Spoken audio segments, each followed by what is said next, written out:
Welcome to The Explainer. Today, we're diving into one of the most intense, demanding, and frankly harrowing open positions out there.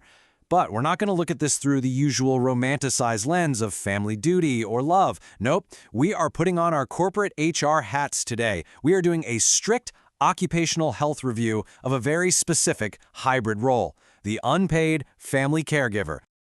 So imagine I'm an HR director sitting across from you, and here is my pitch for this job. Wanted, a 24/7 crisis manager. You'll be making life-or-death clinical decisions, doing complex financial modeling, and taking on hazardous physical labor. Your work environment? Extreme psychosocial stress, chronic sleep deprivation, and total isolation. Compensation? $0. Oh, and there's no training, absolutely no PTO, and no backup if you get sick. And if you fail, well, the entire systemic infrastructure basically collapses. So, when can you start? Honestly, it's completely absurd, right? No one would apply for that. But this is the literal, everyday labor reality imposed on millions of people. Okay, let's just move right into the first part of our review and look at the daily job responsibilities for this role. If we were to actually map this onto a corporate org chart, this one new hire is executing the work of like 6 different departments. You're the care coordinator, trying to stitch together all these fragmented hospital appointments. You're the project manager, tracking a dynamic, ever-changing health status. You've got to be the HR partner, mediating intense family conflicts, the benefits specialist, decoding the absolute labyrinth that is Medicare, and on top of all that, you're the clinical aide, doing physical transfers and wound care. It is a massive portfolio spanning logistics, finance, and clinical medicine. And here is the real kicker for this position. Department size, 1 employee, with 0 backup staff, a training budget of exactly $0, and absolutely no formal authority.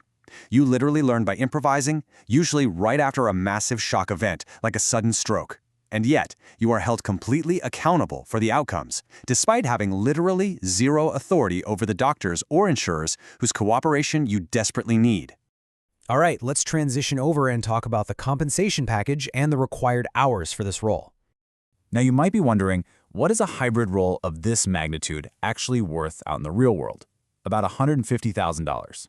That right there is the high-end, fair market replacement cost for complex, high-intensity caregiving like managing advanced dementia. But even just a moderate-intensity version of this role commands $60 to $100,000 a year, once you factor in all the complex coordination and crisis management that goes way, way beyond standard home care rates.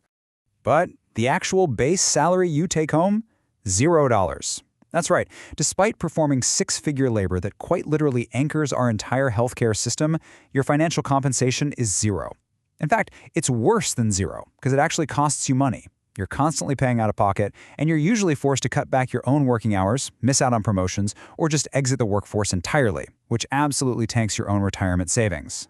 And for that $0 salary, the hours are just grueling. The average load, 25 to 27 hours a week. But the baseline for high-complexity cases, that sits around 40 to 60 hours. And if there's a crisis or a botched hospital discharge, boom, you are spiking to 60 to 80 hours a week. And listen, that doesn't even account for the cognitive labor, that 24/7, always-on-call mental load, where you are constantly bracing for the very next emergency. Moving on, let's take a hard look at the known workplace hazards associated with this position. Seriously, if OSHA were to evaluate this workplace, the red flags would be everywhere. The occupational hazards are just staggering.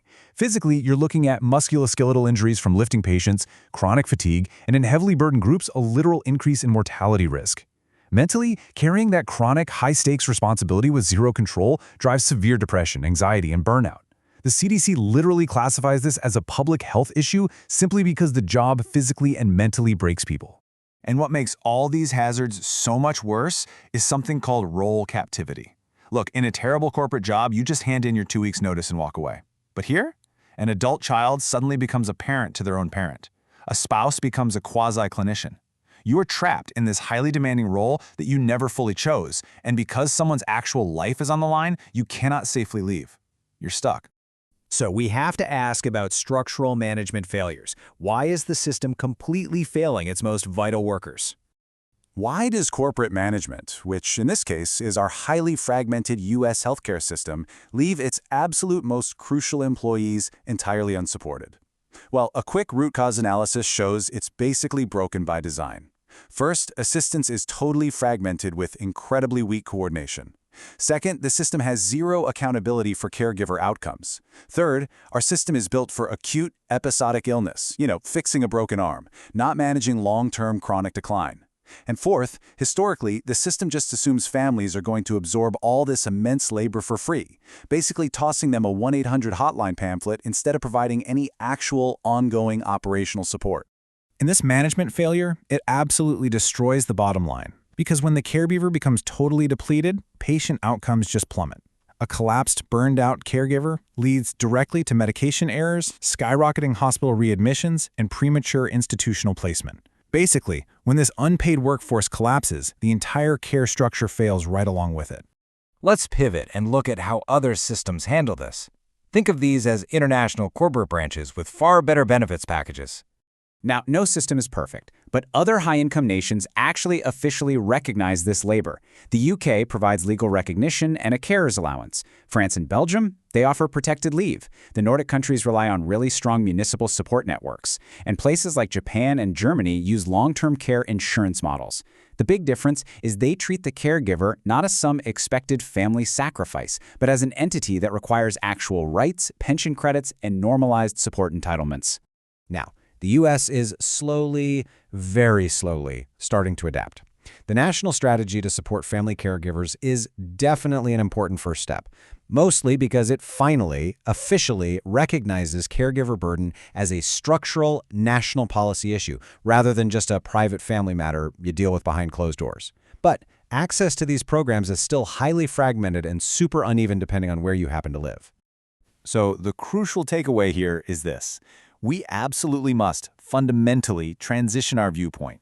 We can't keep looking at caregivers as just invisible backup labor, informal, uncompensated, and totally taken for granted. We have to start recognizing caregivers for what they truly are, essential workforce infrastructure. Their well-being literally determines whether our broader healthcare system succeeds or entirely fails. I want to leave you with this final thought. Think back to that brutal job description we reviewed right at the start. If this job, with its massive, grueling hours, severe physical and mental hazards, and literal zero pay, would be considered fundamentally unsafe and entirely illegal in any formal corporate workplace, why do we continue to accept it as the unpaid foundation of our healthcare system? It is really time we reevaluate the true cost of care. Thanks for joining me on this explainer, and I'll see you next time.